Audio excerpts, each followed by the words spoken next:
बूढ़ा धीरे धीरे गाड़ी से उतर गया, पर शेखर का इरादा अब कुछ और ही था।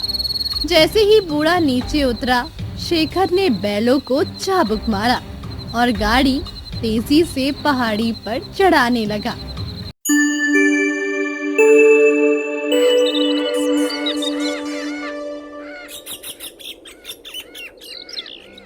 केशव नगर राज्य में एक मेहनती मजदूर रामेश्वर अपने परिवार के साथ रहता था।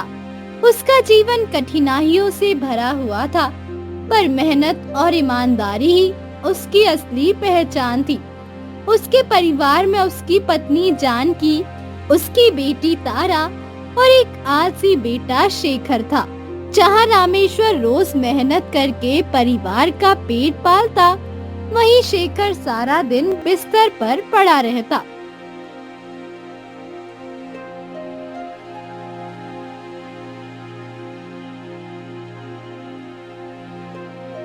एक सुबह जब रामेश्वर काम पर जाने की तैयारी कर रहा था, उसने अपने बेटे को आवाज लगाई। शेखर, अरे ओ बेटा शेखर, जरा इधर आना। आ रहा हूँ। आ गया। क्या हो गया पिताजी, इतनी सुबह सुबह क्यों बुला लिया? देख बेटा, अब तू बड़ा हो गया है। मैं चाहता हूँ तू मेरे साथ मजदूरी का काम सीख ले। अगर हम दोनों साथ मिलकर काम करेंगे तो घर में कुछ ज्यादा पैसे आएंगे। तेरी बहन तारा की शादी करनी है, तेरी माँ की दवा का इंतजाम भी करना है। तू थोड़ा हाथ बटा देगा तो मुझे अच्छा लगेगा। पिताजी, कितनी बारी कह चुका हूँ, मुझे आपकी तरह बैल चलाकर मजदूरी नहीं करनी। मैं कोई छोटा मोटा काम करने के लिए पैदा थोड़ी ना हुआ हूँ, हैं? मैं तो बड़ा व्यापार करूंगा, बड़ा धंधा। अरे बेटा, जिंदगी का अनुभव है मेरे पास। व्यापार करने के लिए पूंजी चाहिए, पैसा चाहिए, और हमारे पास जो थोड़े बहुत पैसे हैं वो तेरी माँ की दवाई और घर का खर्च निकालने में ही मुश्किल से लग पाते हैं, व्यापार के लिए नहीं। तो किसने आपसे पैसे मांगे हैं पिताजी? मैं खुद ही कमा लूंगा। नहीं कमा पाया तो कोई और रास्ता निकाल लूंगा। लेकिन एक बात साफ साफ कह देता हूँ, बैलगाड़ी हाँक कर अनाज ढोने का काम मैं नहीं करूंगा। इतना कहकर शेखर गुस्से में घर के भीतर चला गया और फिर रोज की तरह चादर ओढ़कर सो गया। जब भी रामेश्वर उसे समझाने की कोशिश करता, शेखर वही पुराना जवाब देता। पिताजी, मैंने कितनी बारी कहा है, मैं मजदूर नहीं बनने वाला। दिन भर धूप में बैलगाड़ी हाँक कर मेरी चमड़ी काली हो जाएगी। आप समझ क्यों नहीं रहे हैं? मुझे सिर्फ व्यापार करना है। बेटे की इन बातों से रामेश्वर बहुत परेशान हो चुका था। वो जानता था कि शेखर सिर्फ जवाब देख रहा है, असलियत से दूर भाग रहा है।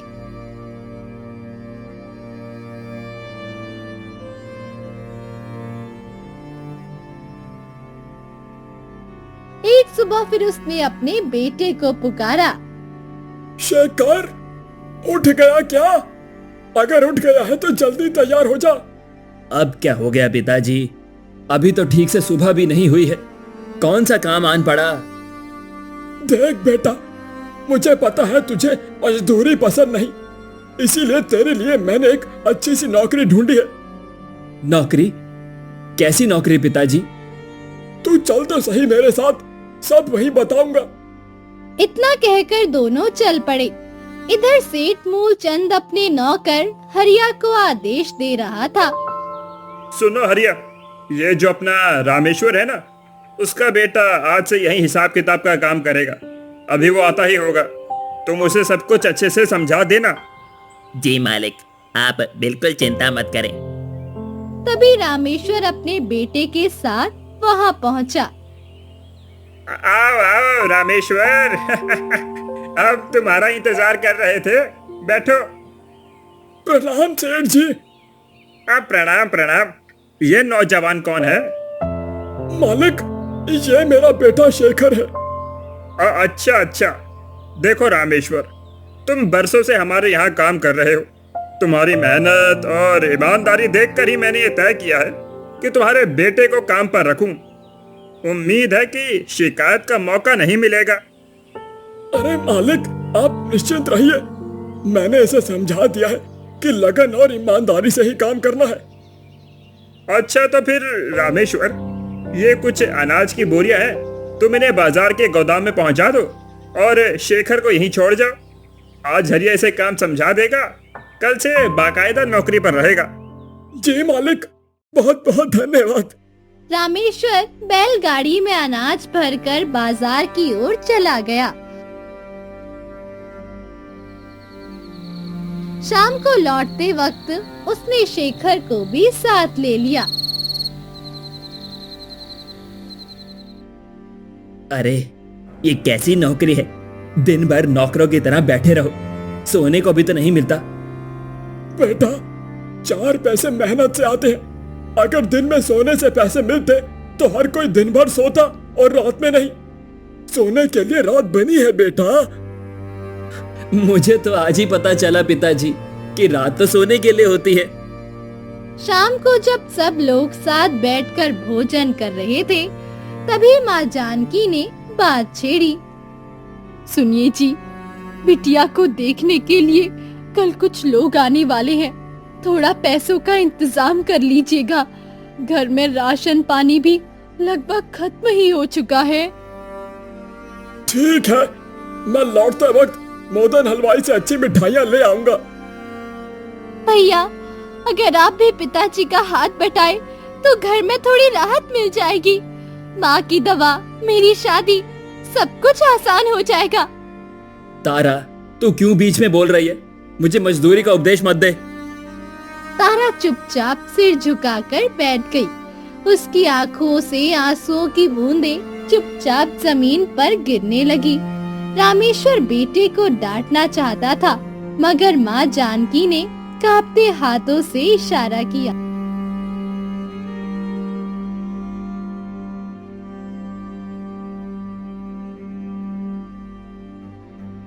शेखर, सुन बेटा, मुझे देर हो रही है।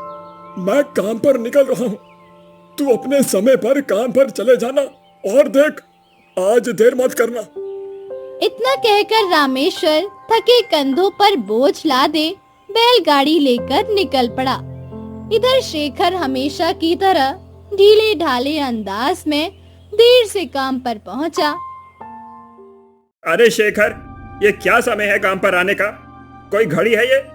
आज तो तेरा पहला दिन था, तुझे और भी पहले आना चाहिए था। ठीक है, अब ज्यादा ज्ञान मत पेलिए। ज्ञान पेलने के लिए मेरे पिताजी ही काफी हैं, आपकी जरूरत नहीं है। शेखर की ये बात सुनकर सेठ मूलचंद और नौकर हरिया दोनों सन्न रह गए।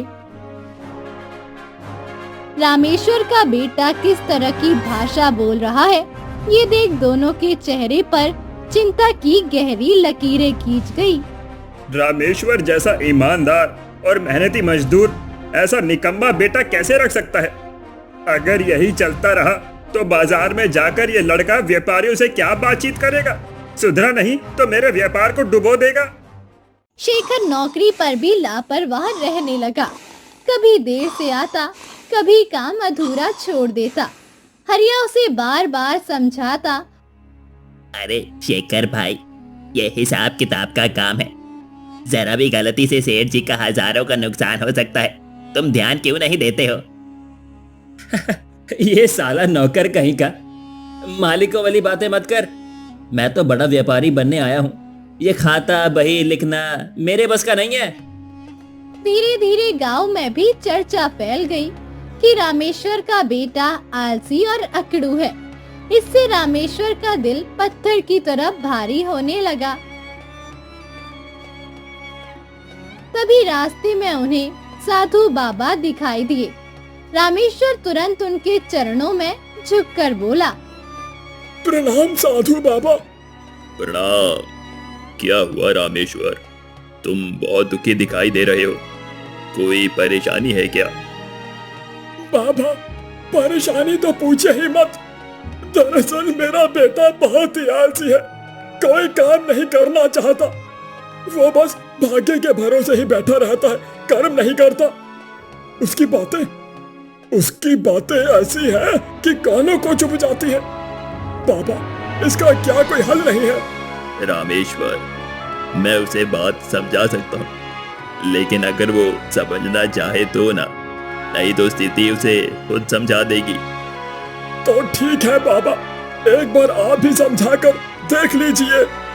ठीक है, वैसे भी मुझे सुबह दूसरे गांव निकलना ही है। साधु बाबा और रामेश्वर घर आ चुके थे और सब लोग बैठकर भोजन ग्रहण कर रहे थे। शेखर बेटा सुन, गांव भर में लोग तेरा मजाक उड़ा रहे हैं। कहते हैं रामेश्वर तो मेहनती है मगर उसका बेटा निकम्मा है। बेटा, अगर तेरी यही हाल चाल रहे तो कल को तुझे मांगने से भी काम नहीं मिलेगा। लोग क्या कहते हैं मुझे परवाह नहीं है पिताजी। लोग तो बस बोलने के लिए ही बने हैं। मैं तो वही करूंगा जो मुझे सही लगेगा। अंत में होगा वही जो भाग्य में लिखा है, और मेरे भाग्य में तो बड़ा व्यापारी बनना ही लिखा है। जब किस्मत में ही मेरा व्यापारी बनना तय है तो मेरे कर्म चाहे जैसे हों। शेखर, लोग अक्सर भाग्य को ऊपर वाले की देन मानते हैं, परंतु सत्य यह है कि भाग्य कोई आसमान से गिरा हुआ वरदान नहीं है। ये हमारे कर्मों की परछाई है। जैसा कर्म करेंगे वैसा ही भाग्य हमारे सामने खड़ा मिलेगा। अर्थात भाग्य पहले से लिखा नहीं होता। मनुष्य के अच्छे कर्म बीज है और भाग्य उनकी फसल है। यदि बीज ही कड़वे बोए जाएं तो मीठे फल की आशा करना व्यर्थ है। अरे बाबा, आप तो बड़े भारी भरकम ज्ञान दे रहे हैं। लेकिन देखिए ना, 3 कटोरी खीर तो आपने अभी सड़क सड़क निपटा दी है। वो भी तो मीठी है ना। कर्म तो आपने सिर्फ मीठी खीर खाने का किया और भाग्य में तो मीठा होना ही चाहिए। लेकिन आपका चेहरा तो लाल दिखाई दे रहा है। वो इसीलिए मूर्ख, तेरी बातें ही ऐसी हैं। तेरी जुबान में ही जहर है और तेरे कर्मों में अहंकार है। साधु बाबा, हमें माफ कर दीजिएगा। मैं आपसे अपने पुत्र की जगह पर क्षमा मांगता हूँ। साधु बाबा शेखर की बातों से बहुत ही ज्यादा क्रोधित थे, मगर रामेश्वर का चेहरा देखकर और उसकी विनती सुनकर उन्होंने अपने क्रोध को काबू में कर लिया और श्राप नहीं दिया। तेरा भगवान ही तेरा भला करे, क्योंकि तेरे कर्म तो तुझे डुबोने ही वाले हैं। शेखर, मैं तुझे श्राप नहीं दे रहा, लेकिन जिस दिन तू अपने कर्मों का असली फल मिलेगा ना तुझे, उसी दिन मैं सामने खड़ा दिखाई दूंगा और तब तुझे समझ में आएगा कि मेरी बात मजाक नहीं थी। साधु बाबा रात होते ही वहाँ से निकल गए। शेखर की बातों से सब लोग गुस्से में थे। शेखर, तुझे इस तरीके से साधु बाबा से बात नहीं करनी थी। तुझे कब अकल आएगी कि किससे कैसी बात करनी चाहिए और कैसी नहीं? भैया, साधु बाबा सच्ची तो कह रहे थे। आप जिस दिन अपने ख्याली पुलाव से बाहर आएंगे तब आपको पता चलेगा कि इंसान को कर्म करना चाहिए, मेहनत करनी चाहिए। पिताजी को ही देख लो, अगर तुम बस एक दिन उनके साथ काम कर लो तब समझोगे मेहनत का असली मतलब क्या होता है। ऐसे ही भाग्य के भरोसे सब कोई बैठा रहे तो दुनिया में कोई कुछ ना करे। तारा, तू बार बार मुझे क्यों सुनाती रहती है? जरा बता ना, मैं तेरे लिए दहेज कमाने जा रहा हूँ क्या? समझी, आई बड़ी ज्ञान देने। ये सुनकर तारा की आंखों में आंसू छलक पड़े। माँ जानकी ने बेटी को गले लगाया और चुप करा दिया। रामेश्वर के दिल के टुकड़े टुकड़े हो गए, मगर उसने कुछ नहीं कहा। सेठ मूलचंद ने शेखर को एक अहम काम सौंपा। उसे बड़ी रकम देकर कस्बे में अनाज खरीदने भेज दिया। शेखर, ये 1200 रुपए हैं। सीधे कस्बे जाओ और अनाज लेकर लौट आओ। ध्यान रहे, पैसों का हिसाब सही होना चाहिए। ये तुम्हारे लिए आखिरी मौका होगा। अरे मालिक, आप तो चिंता ही मत कीजिए। मैं कोई छोटा बच्चा हूँ क्या? नमस्ते। शेखर पैसे लेकर कस्बे के लिए निकला। रास्ते में उसकी मुलाकात कुछ आवारा लड़कों से हुई। उन्होंने उसे ताश खेलने के लिए उकसाया। अरे शेखर, जरा खेलो, किस्मत चमक जाएगी तो सेठ के पैसे दुगने कर लोगे। सही कह रहे हो। व्यापार भी तो किस्मत से ही चलता है। चलो आजमा ही लेते हैं। शेखर ताश खेलने बैठ गया। शुरुआत में कुछ जीता भी, मगर फिर सारी रकम हार गया। अरे ये क्या हो गया? सारे पैसे चले गए। अब मैं सेठ को क्या मुंह दिखाऊंगा? अब पछताए क्या जब चिड़िया चुग गई खेत। शेखर का चेहरा सफेद पड़ गया। वो खाली हाथ लौट आया। सेठ मूलचंद ने जब उससे हिसाब पूछा तो शेखर की चुप्पी ही सब कुछ कह गई। निकम्मे, तूने मेरी मेहनत की कमाई जुए में गवा दी। मारूंगा अभी, फक से खून फेंक देगा। तुझे सिर्फ तेरे बाप की वजह से बर्दाश्त कर रहा था, लेकिन तूने सब्र की हद पार कर दी है। ये साबित हो गया कि तू आलसी ही नहीं, लापरवाह और मूर्ख भी है। हाँ जा रहा हूँ। और सुन, जिस दिन मैं व्यापारी बन गया ना, उस दिन तेरा पैसा तेरे ऊपर फेंक कर जाऊंगा, समझा? वो भी तेरे मुंह पर। निकल साले, भाग यहाँ से, भाग भाग भाग, नहीं तो अभी क्या भी सबक सिखाऊंगा तुझे मैं। हाँ जा रहा हूँ। इतना गर्म क्यों हो रहा है? तब तक चौपाल पर भीड़ इकट्ठा हो चुकी थी। गांव के कई लोग तमाशा देखने वहां पहुंच गए थे। भीड़ में रामेश्वर भी था, जिसका सिर शर्म से झुका हुआ था। अरे रामेश्वर, शर्म कर ले। तुझे तो चुल्लू भर पानी में डूब कर मर जाना चाहिए। यह कैसा बेटा पैदा किया रे तूने? भला अपने मालिक से कौन इस तरह जुबान लड़ाता है? रामेश्वर का सिर और झुक गया। उसकी आंखें नम हो उठी। वो इस अपमान को सह नहीं पाया और चुपचाप वहां से चला गया। ये सारी बातें रामेश्वर के दिल में तीर की तरह चुभती है। धीरे धीरे चिंता और अपमान ने उसे बीमार बना दिया।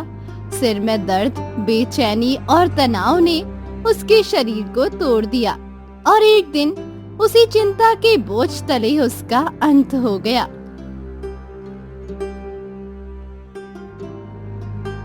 रामेश्वर की मृत्यु से घर की नींव ही हिल गई। माँ फूट फूट कर रो पड़ी। बहन सुनीता दीवार से लगकर बैठ गई। आंसुओं की धारा रुकने का नाम ही नहीं ले रही थी। शेखर के लिए सबसे बड़ा झटका था। पिता चले गए, लेकिन किस्मत की मार फिर भी नहीं रुकी। वो हर जगह काम की तलाश में भटकता रहा। मुखिया के पास गया, दुकानों पर गया, मजदूरी तक करने की कोशिश की, मगर उसे कहीं काम नहीं मिला।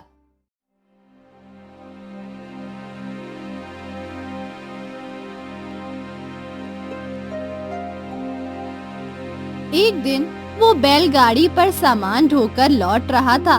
रास्ता लंबा था और सूरज ढलने ही वाला था। तभी उसकी नजर सामने बैठे एक अजीब से बूढ़े पर पड़ी। उसके पास कई भारी गठरियां रखी थी। अरे सुनो बेटा, क्या तुम मेरी मदद कर सकते हो क्या? गठरियां बहुत है और मैं बूढ़ा हो चुका हूँ। अब देर तक इनका वजन नहीं उठा पाता हूँ। क्यों ना तुम इन्हें अपनी बैलगाड़ी पर रखकर गांव की सीमा तक पहुंचा दोगे? बदले में मैं तुम्हें सोने के सिक्के दूंगा। हाँ बाबा, इसमें कौन सी बड़ी बात है, मैं मदद करूंगा। वैसे भी पूरा दिन काम की तलाश में भटकता रहता हूँ, कोई काम नहीं मिला। इसे कुछ धन तो मिल जाएगा और आपको भी सहूलियत होगी। बताइए कहाँ जाना है? ये कहकर शेखर ने गठरियां बैलगाड़ी पर चढ़ानी शुरू की, पर जैसे ही पहली गठरी उठाई, बाप रे, ये तो सचमुच बहुत भारी है। आखिर इसमें है क्या? इतनी भारी गठरी में पत्थर ही होंगे क्या? बैलगाड़ी अब चल पड़ी। बूढ़ा पीछे बैठा था और शेखर गाड़ी हाँक रहा था। गांव का आखिरी चोर आने पर शेखर से रहा न गया। बाबा, इसमें ऐसा क्या है जो इतना ये भारी था? सच बताइए, कहीं पत्थर तो नहीं भर दिए? ज्यादा सवाल मत कर बेटा, बस इतना जान ले कि तेरी किस्मत बदलने वाली है। शेखर को उसकी बातों में कुछ रहस्य नजर आया। वो मन ही मन सोचने लगा। वो अपने लालच को दबाकर आगे बढ़ा। रास्ते में गाड़ी एक गड्ढे से हिली और एक गठरी नीचे गिरी। गठरी खुलते ही हीरे जवाहरात चमक उठे। बाबा, ये क्या है? इतने सारे हीरे जेवरात, ये तो किसी राज दरबार के खजाने जैसे लग रहे हैं। ना ना ना ना बेटा, ऐसा कुछ नहीं है। दरअसल मैं सोने चांदी का व्यापारी हूँ। अच्छा, व्यापारी हो आप, समझा। शेखर ने गठरी फिर से गाड़ी पर रख दी, लेकिन उसके मन में सवालों की झड़ी लग गई। उसने धीरे से पूछा, तो बाबा, क्या बाकी गठरियां भी ऐसे ही सोना चांदी और हीरे जेवरात की हैं? वैसे ही बस पूछ रहा हूँ। हाँ बेटा, सभी गठरियां खजाने से भरी हैं। अब अगर तुम मुझे जल्दी सीमा पर पहुंचा दोगे तो मैं सोने के साथ साथ हीरे के सिक्के भी दूंगा। बूढ़े की बात सुनकर शेखर का दिमाग तेजी से चलने लगा। ये बूढ़ा तो बड़ा व्यापारी लगता है, कितना धन ले जा रहा है। अगर मैं चाहूं तो रास्ता सुनसान है, अगर यही मैं से लूट लेता हूं तो ये बूढ़ा मेरा क्या ही बिगाड़ लेगा। इतने आभूषणों से मेरा व्यापार खड़ा कर सकता है। इसके पास इतना धन भी क्यों? इसके किसी काम का भी नहीं है। पर तभी उसके दिल में दूसरा ख्याल आया। नहीं नहीं, मैं ये क्या सोच रहा हूं? बेचारा बूढ़ा, जाने कितनी मेहनत से उसने ये सब कमाया होगा। मुझे इसका फायदा नहीं उठाना चाहिए। शेखर ने खुद को रोक लिया, मगर कुछ ही पल बाद लालच ने फिर उसे घेर लिया। बेटा, जरा गाड़ी तेज चलाओ, मुझे जल्द ही सीमा पार करनी है। लेकिन ध्यान रहे, आगे पहाड़ी रास्ता है, एक भी गठरी गिरनी नहीं चाहिए। अरे बाबा, अगर सिक्के ही हैं तो फिर से उठा लेंगे, इसमें क्यों परेशान होना। नहीं बेटा, सिर्फ सिक्के ही नहीं है इसमें कीमती हीरे आभूषण भी हैं। अगर टूट गए तो अपूरणीय नुकसान हो जाएगा। शेखर ने ये सुना और उसका दिल फिर से तेजी से धड़कने लगा। उसके भीतर की जंग और तेज हो गई। एक तरफ ईमानदारी, दूसरी तरफ लालच। रात होने को आई थी। बैलगाड़ी पहाड़ी रास्ते पर चढ़ रही थी। हवा में ठंडक थी और कहीं दूर से सियारों की आवाजें गूंज रही थी। बूढ़ा पीछे बैठा और शेखर के चेहरे पर बेचैनी और लालच साफ झलक रहा था। बाबा, आगे पहाड़ी का रास्ता बहुत ऊंचा है, बैल इतना बोझ लेकर ऊपर नहीं चढ़ पाएंगे। आप ऐसा कीजिए, यहीं उतर जाइए, मैं गठरियों को लेकर ना ऊपर चढ़ जाता हूँ। आप बस धीरे धीरे पीछे पीछे आ जाइए। ऊपर पहुँचकर मैं आपको फिर से गाड़ी पर बिठाकर आपको गांव तक पहुँचा दूंगा। ठीक है बेटा, अगर तुझे यही ठीक लगता है तो मैं यहीं उतर जाता हूँ, पर ध्यान रखना, गठरियों का खास ख्याल रखना। बूढ़ा धीरे धीरे गाड़ी से उतर गया, पर शेखर का इरादा अब कुछ और ही था। जैसे ही बूढ़ा नीचे उतरा, शेखर ने बैलों को चाबुक मारा और गाड़ी तेजी से पहाड़ी पर चढ़ाने लगा। अरे बेटा, धीरे चला, मैं भी पीछे आ रहा हूँ। रुक जा, कहीं गठरी गिर ना जाए। बूढ़ा पीछे से चिल्लाता रह गया, लेकिन शेखर अब रुकने वाला नहीं था। उसके चेहरे पर लालच की परछाई साफ थी। गाड़ी तेजी से पहाड़ी पर चढ़ी। रात के अंधेरे में आगे बढ़ती चली गई। काफी देर बाद जब रात गहर गई तो शेखर सीधे अपने घर पहुंचा। उसने गठरियां एक एक करके उतारी और घर के भीतर छिपा दी। उसकी सांसें तेज चल रही थी, लेकिन आंखों में चमक थी। अब देखता हूँ किस्मत किसे कहते हैं। इतना धन, इतना सोना चांदी और हीरे जेवरात, अब मुझे बड़ा व्यापारी बनने से कोई नहीं रोक सकता। लेकिन शेखर को अंदाजा नहीं था उसके साथ क्या होने वाला है। अगली ही सुबह गांव में हड़कंप मच गया।